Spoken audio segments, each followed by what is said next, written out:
Hi, I'm Shelley, and this is my vlog, The Willow Tree Green. Thanks for joining me again this week, or welcome if you're new. I have got a few sewing things to show you this week, but I have predominantly been reading, so I thought I would share with you what I've been reading as well and what I'm planning to read. So hopefully that's interesting to you. I'll do that at the end. So what I thought I'd start with is the things that I have made following last week's vlog. If you've watched last week's vlog, I did a little charity shop or thrift haul and some things that I had bought from my local charity shop and what I was planning to make with them. And I have actually made a couple of the things that I had planned on making. So the first one is the scarf and the red t-shirt. So originally I had planned on turning this into sort of a flatter sleeve or a I don't know how to describe it. It was kind of you attach it and it's square and you sort of do a seam here. It's something that I've seen on the internet and lots of different social media platforms recently. And I shared something that I had found on Pinterest of it last week. But when I was talking to my husband after I'd finished my vlog, he said something to me and I was like, oh yeah, that's such a good idea. So I've actually gone with his idea, which is to do what I normally do and attach it as a dress. So what I've got is this is the red t-shirt and the scarf is attached as a skirt. And literally what I've done is just taken the entire scarf and sort of had it in the longest, whichever was the widest element as the length. So it's actually worked out with the stripes being long, which is good. And then obviously the width, the widest width I used so that I could gather it. So I literally have just made it into a tube and I've sewn the two sides together, got rid of it had fringing on it. So I just cut the fringing off, put it together as a long tube. And then I've used the original hem of one end of the skirt as the hem. So I didn't have to hem it, which is always a bonus. And then there's just one join along one side. So no pockets on this one. What I did was just put the t-shirt on, see where I wanted it to sit under my breast, marked that, took it off, cut it off, and then just sewed it together. It was literally, a half an hour job. It was so quick and easy to do. I have made a mistake, so you may well see in the video that I'll put up of me wearing it. The t-shirt itself, when you'd think that it would sit like this, so it's got quite a nice deep sort of neck line there, but actually when you put it on it sits backwards, so the shoulder seam actually wants to sit further back on your shoulder, which means that where I've cut it is actually coming a bit too high, so it's sort of sitting up here. I'm wearing a sport bra today which doesn't do a lot of lift so these are normally higher up, but it's sort of sitting too low across my breast, unfortunately. However, I tried it with a belt just to see what it looks like being pulled in a little bit. I probably still could wear it with a belt, but it is something that I plan on lounging around the house in mostly. So for that purpose, I would just wear it open. So it's kind of empire line, I guess you could say. And it's so comfy. So I'm very happy with how this turned out. This is such a lovely soft scarf and it's not see-through. So yeah, wearing it with a pair of black leggings, absolutely perfect. So very happy with how that one turned out, even though it wasn't what I originally planned. I did have a bit of a search through my own scarf collection because I've got loads and loads of scarves that I no longer use.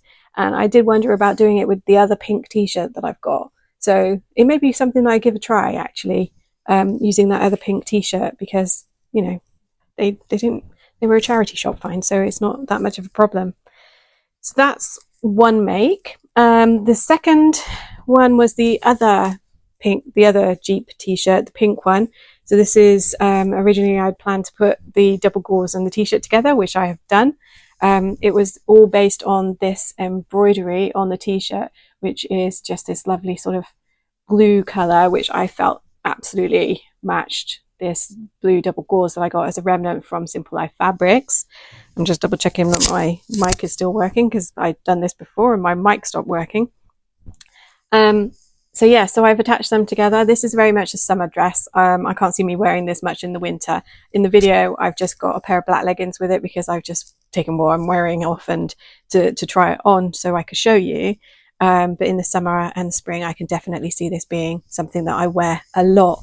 And again, I just took whatever was I had width wise, so I could gather it a bit, and I used gathering stitches, and then decided how long I wanted it to be and cut it where I wanted it. And then what was left, I cut in half and attached it together. So I had a bit more length to gather that back up together, and attach that as a ruffle. So I've got an extra sort of 3 or 4 inches there in length on the bottom. Yeah, if you ever want me to show you how I do this, then do let me know. It is a very, very simple process. It's one of my favorite things to do with t-shirts, because I'm not really a fan of just t-shirts on their own, but a t-shirt dress, absolutely. And it's so quick and easy. So these 2 dresses I knocked up in, a couple of hours, basically. So yeah, so very happy with how that turned out. What else have I been up to? So in the quilting world, I've been watching, again, more Missouri Star Quilt Company vlogs, and they had one for a quilt block, which was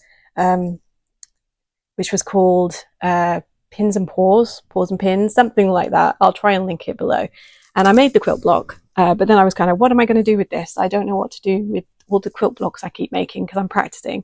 And my daughter Ray mentioned that she's always wanted a book pillow, and so I thought I'd give it a go. And I have literally made this up, so mistakes were made. It's not perfect, but I think it does the job, and she's going to be receiving this as a gift quite soon. I think I'll probably also put it up as a gift to November entry, possibly. So this is the quilt block that I originally started with. The measurements that Missouri Star do are all inches, which is absolutely fine, but I've got a, excuse me while I reach for it, I've got a quilting ruler here that I got, I think from Amazon. I might have got it from Hobbycraft, I can't remember, it was a while ago. This is a Sew Easy metric sew square, which should give you the first hint of why it's a problem. I keep looking at the wrong place. The red button is over there and the green button is over there. So apologies if I'm not looking at you. I'm trying to remember to look at the green button. So anyway, this is not in inches, but these little squares that you can see on here, they are close to an inch. So what I decided to do was, rather than try and convert inches to centimeters, I used the little red squares here and just counted 5 of those as 5 inches. So it's not exactly the same dimensions as Missouri Star Company or Quilt Company's blog, but it still worked. It's just slightly smaller. So that's what I did to try and resolve this problem. So this is the block that I made using fat quarters that I got from Hobbycraft, and I really liked it, and I didn't want to waste it, so I just added a border around it, sort of, rather haphazardly. And then I made another block, but again, this one I only had a few bits left over, so I kind of had to piece it together.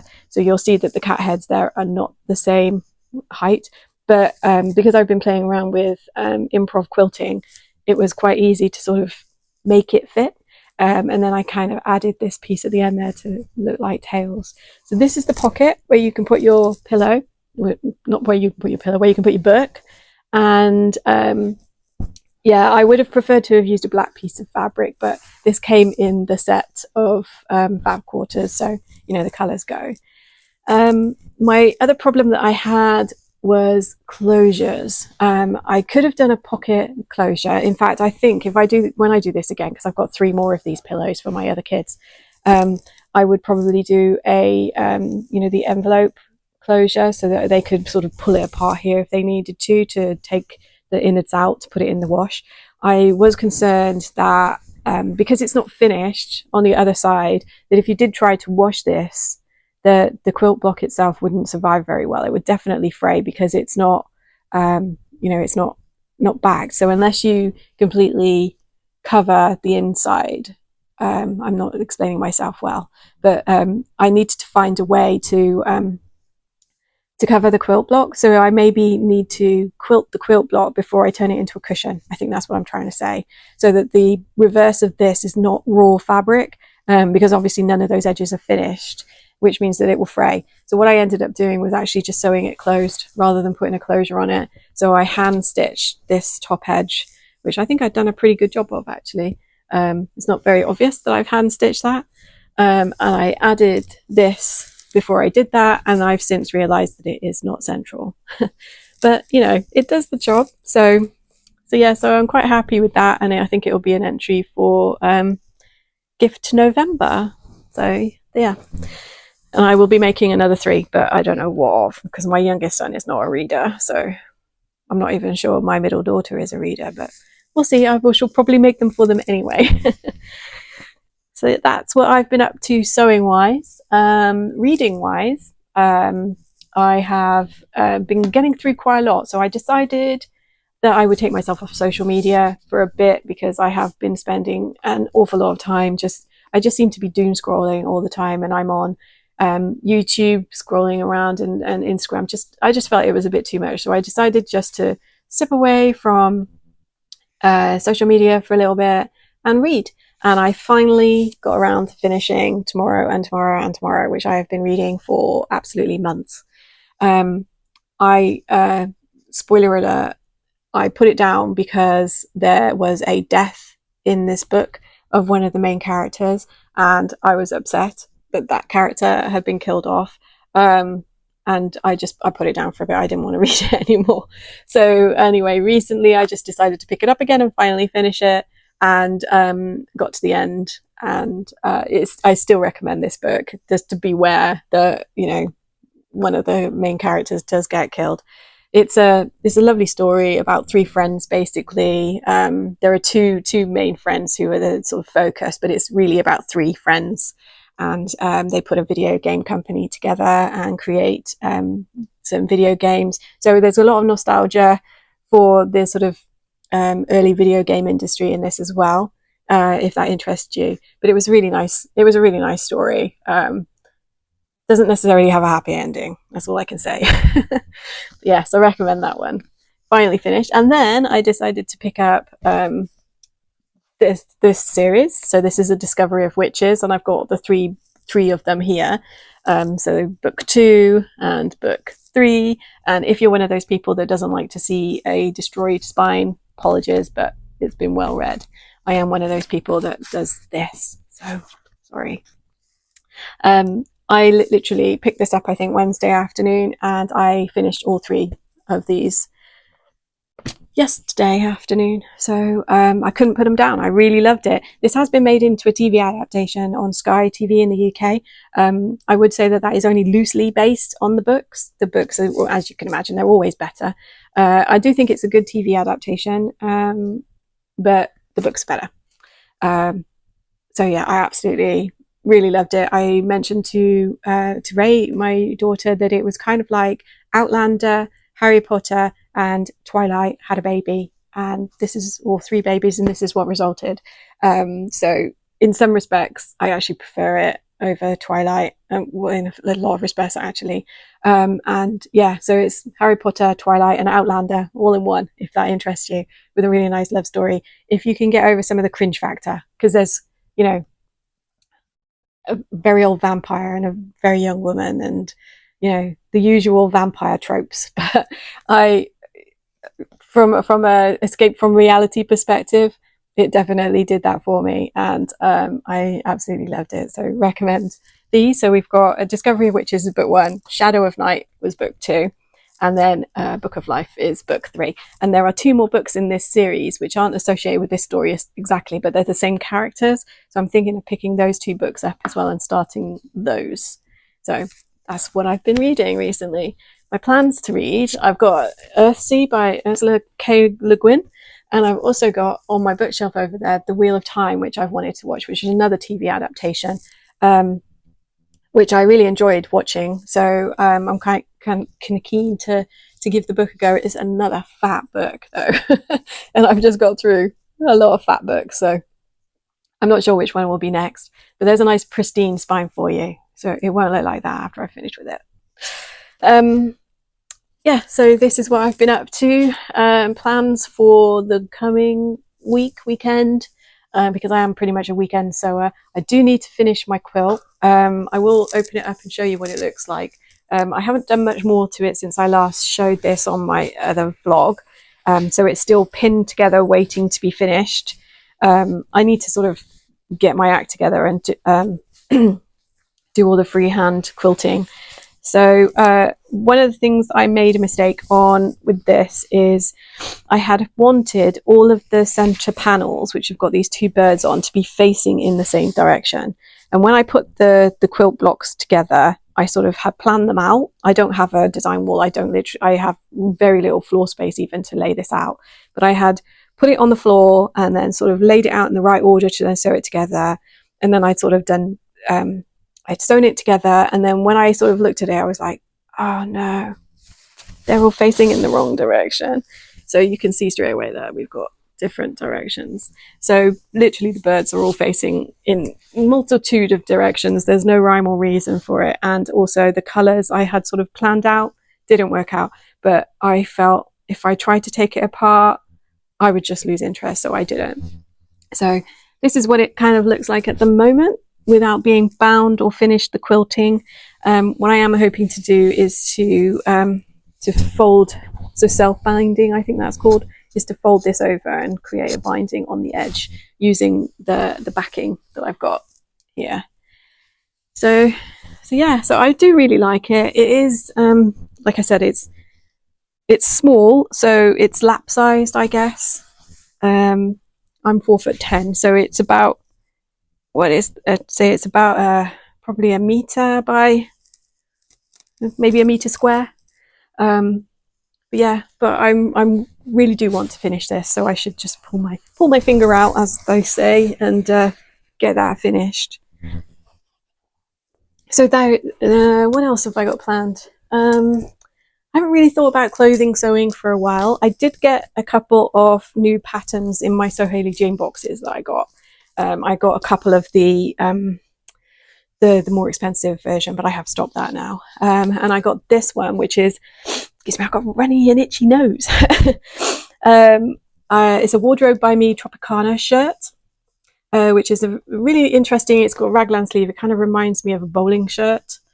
I do like raglan sleeve tops, so might give that a go, but I don't know what with yet. I haven't really thought about it. So yeah, so that was not something that I'd ever heard of before, so that was an interesting thing to receive.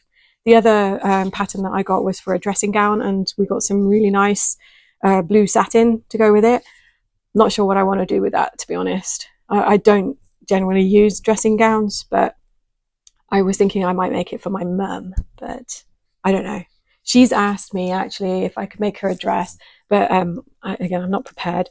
I don't have it with me, but using the McCall's, I think it's 7967 or something. It's the one that's got the sort of the cross top. It's one of my favorite things to sew, so I can see myself making that. So yeah, so I might make my mum a dress, but other than that, that's it. Apart from reading, I'll probably be reading a lot, either this or The Wheel of Time, whichever one I decide, or I could have ended up being something completely different. So I hope that was interesting. I've waffled on for enough now, so please do give me a thumbs up if you enjoyed this, and subscribe if you haven't already, so you can keep up with the random things that I get up to. So thanks for watching, and see you next week. Bye.